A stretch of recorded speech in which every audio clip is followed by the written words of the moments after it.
Hey everybody, it is Regina, and I'm glad to be back with you guys. It has been a few days since I have been before you, so I hope that everybody is doing well. And welcome to anybody who's new here. If it's your first time, welcome. I hope that you stick around. Go ahead and subscribe. You guys, I was doing some just meditating on some things, thinking about how the Lord deals with us in the most amazing supernatural ways. Okay, and I think that it's important that we understand that we are spiritual beings having a supernatural experience. Okay, let me say that again.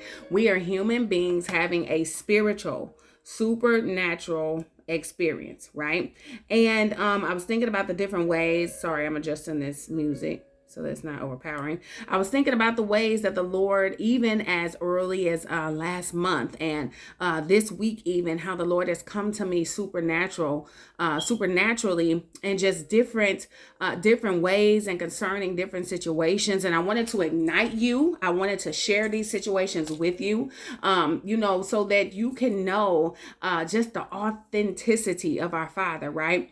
And how good He is. The Bible lets us know that miracle signs and wonders it shall follow us who believe. And I believe that God allows us to partake in these things so that we can testify, right? So that we can tell of His goodness. And it puts that much more weight on people who may be struggling in their faith, or people may be wondering, is this whole God thing real? Like, what is happening here? So He graces us, and allows us to partake in these. So I'm going to share a little bit with you guys. One situation is pretty sensitive, so I'm going to try to pick and choose my wording here. Holy Spirit, help me as I tell this story, but it's not even really the story. It's not the occurrence that I want you to take away. It's the supernatural experience after all of that. Okay, so my family, well, my husband had a very, very good friend, best friend, best man in our wedding.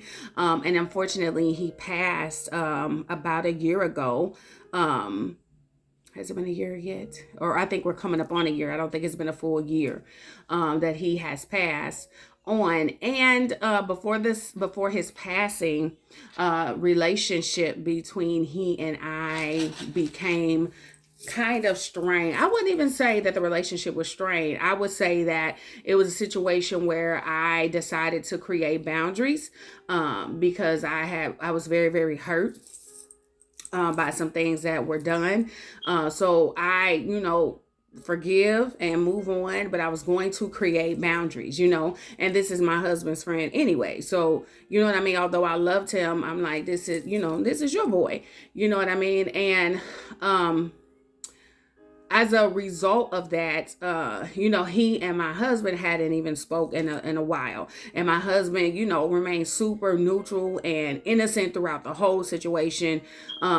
And he would just say, he'll come around, he'll come around. He knows my number, give it some time. And I believe that he'll call, And unfortunately, that never happened because he ended up passing unexpectedly.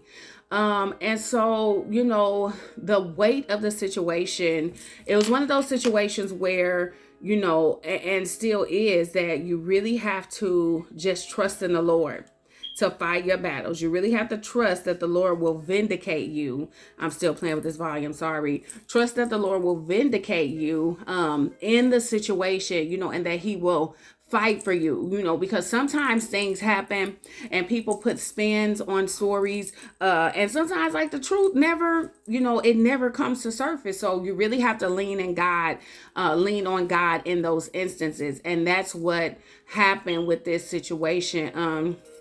And still today, a lot of people don't truly know what happened. They don't know the situation, why, I decided to move forth in that way. And they'll never know because he has taken his rest. He's in the presence of the Lord now.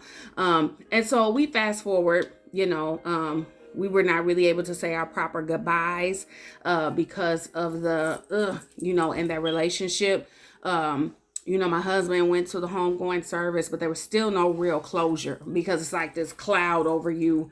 And people just kind of thinking whatever they want to think pretty much and not really knowing all the full detail.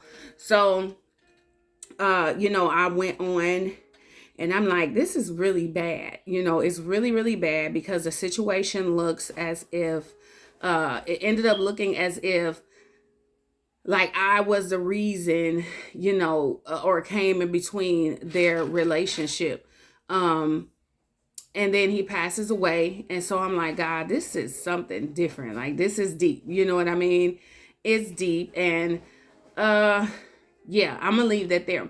So I'm gonna fast forward you guys to probably I guess a good month or so ago, maybe a month and a half ago. I go to sleep one night and I'm taken into a dream where the wife of the individual who passed away, and you know what? I really, really, really love that. Like, I mean, we were tight, you know what I mean? And it's something different when people that you love, like when they can hurt you.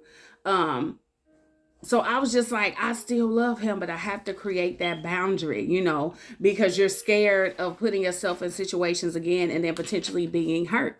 You know what I mean? But anywho, I'm taken into a dream one night where the wife comes to me in the dream and she is begging for my forgiveness. She's saying, please forgive me. Please forgive. I know I was wrong. I know what I did. Please, please, please forgive me.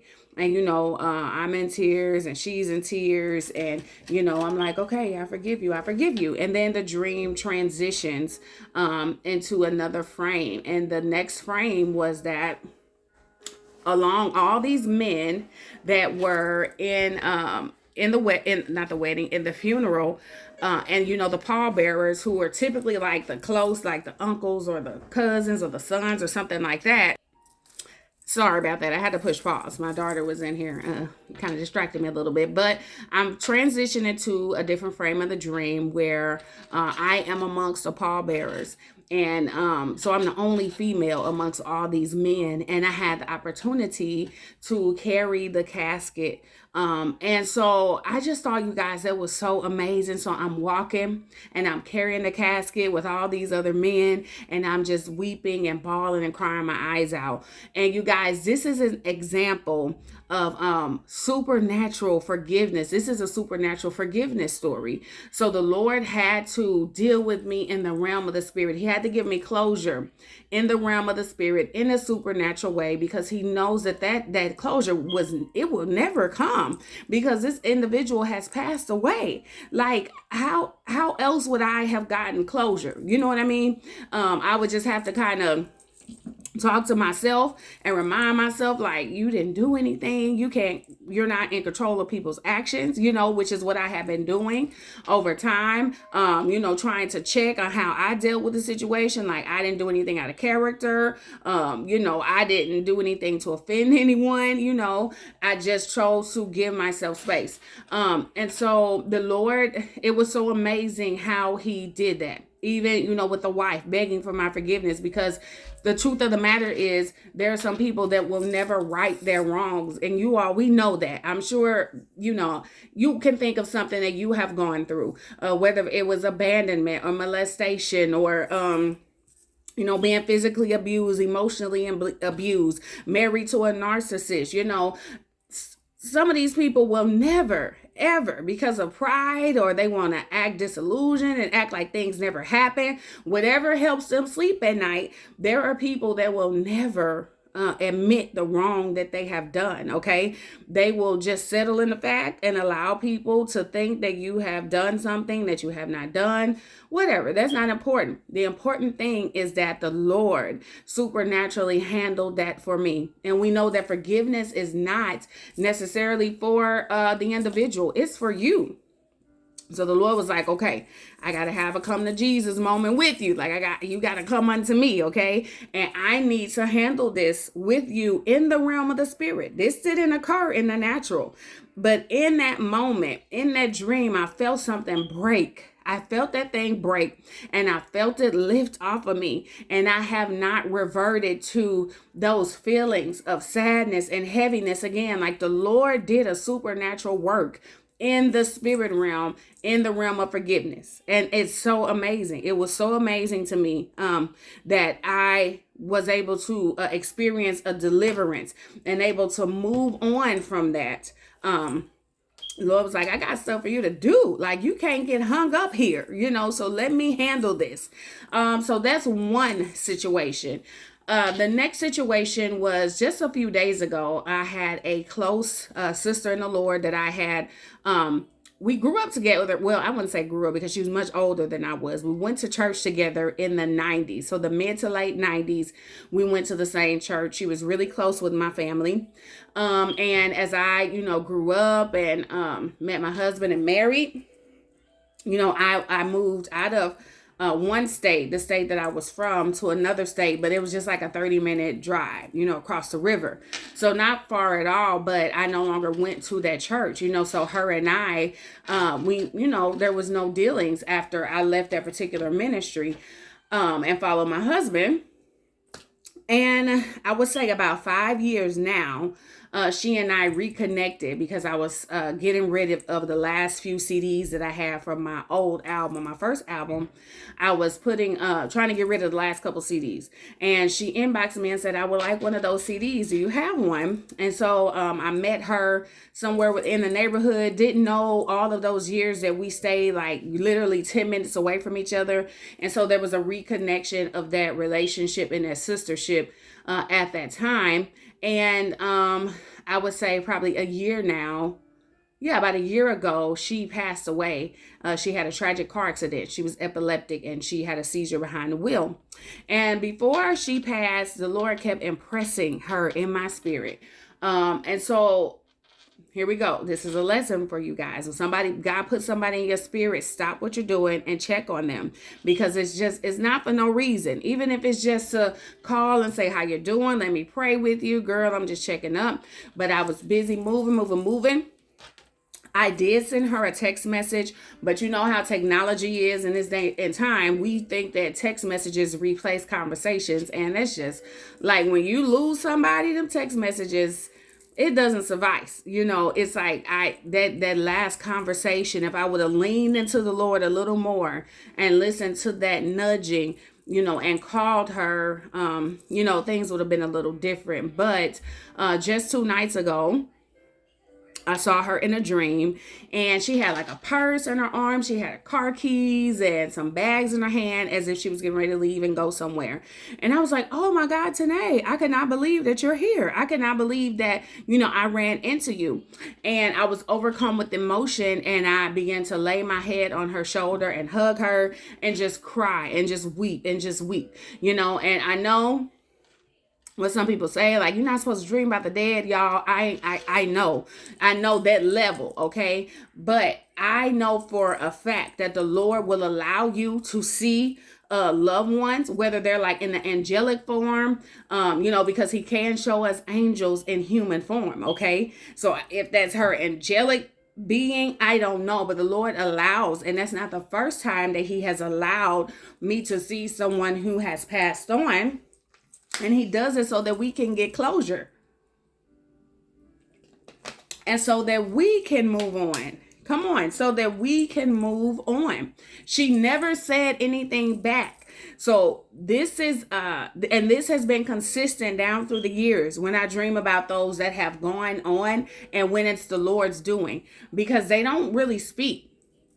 I just laid and I wept and I wept, and she didn't say not one word. She didn't say anything. And so that's an example of the Lord giving me that opportunity to say my goodbyes to her, because I did not get to say goodbye to her. And that really hurt me, you guys. I'm sorry.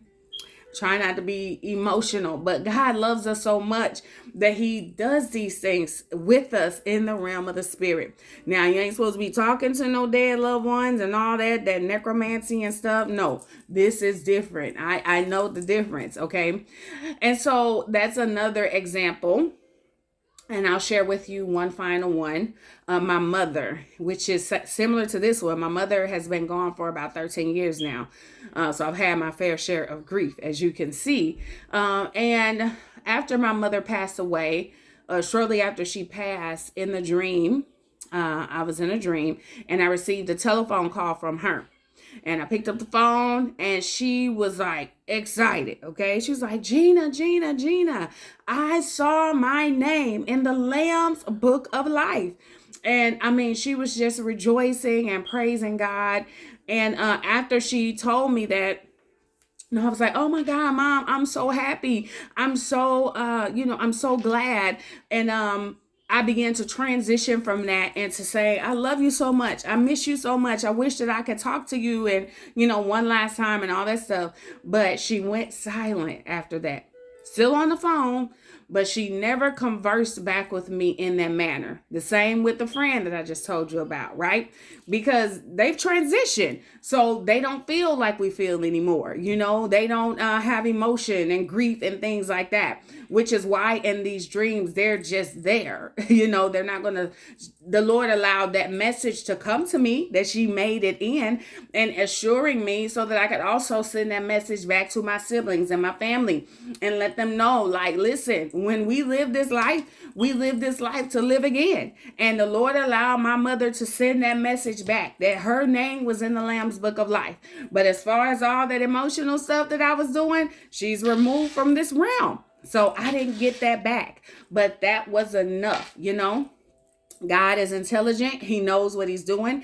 And that was the closure that he decided to give me in that moment, you guys. So I wanted to share these supernatural happenings with you to just ignite your faith. You know what I mean? And if you guys have had these experiences, please share them in the comments. I would love to hear them. But God is so amazing. He loves us so much. Even like the first situation, situations of being misunderstood, situations where your integrity is on the line and question, when people are ruining and running down your reputation. God fights for us. He literally fights for us. And I'm so glad about it. I just... the first situation is such a sensitive one, even more sensitive than what I was even able to explain on here, you guys. So I hope that this blessed you. I just wanted to share these supernatural encounters. We serve a very, very real God. And I hope that this blessed you and encouraged you, you guys. And I will see you next time, okay? I hope that you guys have a wonderful rest of your day. Bye, guys.